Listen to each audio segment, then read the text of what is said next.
Bonjour, aujourd'hui on plonge au cœur d'un véritable duel économique. Pour lutter contre la pollution, quelle est la meilleure arme? Des règles très strictes ou plutôt des taxes? On va décortiquer ça ensemble. Alors, voilà le programme. On va commencer par bien poser le problème. Ensuite, on mettra sur le ring nos deux approches, les normes d'un côté, la taxe de l'autre. On verra qui gagne le match sur le plan économique et on terminera avec un paradoxe assez fascinant qui nous ramène au monde réel. Allez, on commence.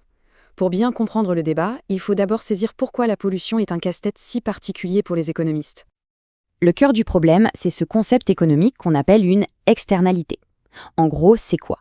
C'est un coût, comme la dégradation de l'air ou de l'eau, qu'une entreprise génère, mais qu'elle ne paye pas. En fin de compte, c'est la société, c'est nous tous qui en payons le prix. C'est un coût caché, si l'on veut. Face à ça, l'objectif des pouvoirs publics, c'est de trouver le juste équilibre. Le but du jeu est d'atteindre ce qu'on appelle le niveau de production socialement optimal, le point où les bénéfices de la production pour la société sont parfaitement égaux à ses coûts, en incluant bien sûr les dommages de la pollution. Bon, maintenant qu'on a posé le problème, voyons la première solution qui vient à l'esprit, la manière forte, la réglementation directe. L'idée la plus simple, ça semble être de juste dire aux entreprises « Voilà, vous n'avez pas le droit de polluer au-delà de cette limite. Point final ».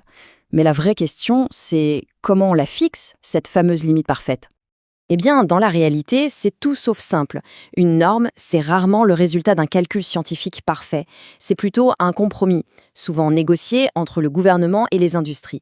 On se base sur ce qui est possible techniquement, pas forcément sur ce qui serait idéal pour la société. Bref, ces normes sont très rarement parfaites. Mais admettons qu'on arrive à fixer une norme parfaite. Le plus dur reste à faire, il faut s'assurer qu'elle soit respectée. Alors on se dit, facile, il suffit de mettre une bonne amende pour ceux qui dépassent la limite. Et pourtant, la logique économique nous montre que ça cache un vrai piège. En fait, une entreprise va faire un calcul très simple, très rationnel. Elle va regarder le profit qu'elle peut faire en produisant une unité de plus. Puis elle va comparer ce profit au montant de l'amende. Et si le profit est plus élevé que l'amende, eh bien, elle produit. Elle paie la pénalité, qui devient simplement un coût de production comme un autre. Elle ne s'arrêtera que quand ça ne sera plus rentable.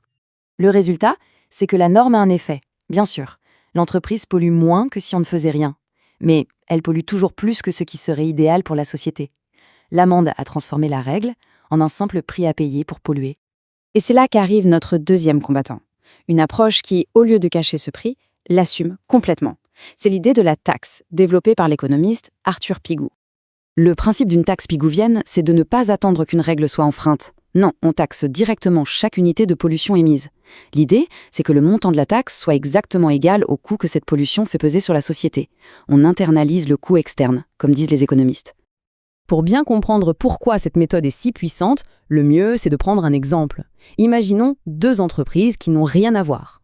D'un côté, on a l'entreprise A, elle est moderne, super efficace, ses coûts de production sont bas. De l'autre côté, l'entreprise B, elle est plus vieille, moins performante, et donc ses coûts de production sont bien plus élevés. Premier scénario, on leur impose une norme stricte, la même pour les deux. On leur dit, vous devez toutes les deux réduire votre pollution pour produire cette quantité précise, et pas une de plus. Et là, c'est la catastrophe sur le plan de l'efficacité. L'entreprise A, la plus performante, est obligée de réduire sa production bien en deçà de ce qu'elle pourrait faire de manière rentable. Et l'entreprise B, elle, est forcée de produire moins que son optimum, ce qui la pénalise aussi. En bref, une règle taille unique ne convient à personne et freine l'économie. Ok, maintenant, deuxième scénario. On oublie la règle rigide et on met en place une taxe intelligente. Chaque entreprise paye une taxe pour chaque unité de pollution qu'elle émet. Et là, tout change. Chaque entreprise va s'adapter de la manière la plus intelligente pour elle. L'entreprise A, très efficace, va peut-être réduire un tout petit peu sa production. L'entreprise B, moins efficace, va devoir la réduire beaucoup plus, car pour elle, c'est plus rentable de réduire la production que de payer la taxe. Le résultat, chacune trouve son nouvel équilibre optimal et au total, on atteint le niveau de pollution souhaité pour la société de la manière la plus efficace possible. Après ce petit match, le verdict économique est vraiment clair. Il n'y a pas photo. La taxe l'emporte haut la main. Pourquoi ? Parce qu'elle est flexible. Elle incite chaque acteur à faire les efforts là où ils sont les moins coûteux. C'est un outil chirurgical, là où la réglementation est un instrument beaucoup plus brutal, qui crée des inefficacités. Mais alors, ça nous amène à une question qui fâche. si la théorie économique est aussi nette, pourquoi est-ce qu'on ne voit pas de taxes environnementales partout? Pourquoi les gouvernements préfèrent si souvent les normes? La réponse, eh bien, elle ne se trouve pas dans les manuels d'économie. Elle est purement politique. Comme le résume cette citation, créer un nouvel impôt, c'est très difficile à vendre électoralement. On préfère donc souvent un outil, la norme, qui passe mieux politiquement, même si on sait qu'il est moins efficace. Et ça nous laisse sur cette question finale, une réflexion qui dépasse largement le cadre de l'environnement. Qu'est-ce qui vaut le mieux, au fond? Une solution qui est parfaite sur le papier, mais impossible à mettre en place. Ou une solution qui a des défauts, mais qui a le mérite d'exister et d'être appliquée. C'est tout le dilemme entre l'idéal économique et le pragmatisme politique.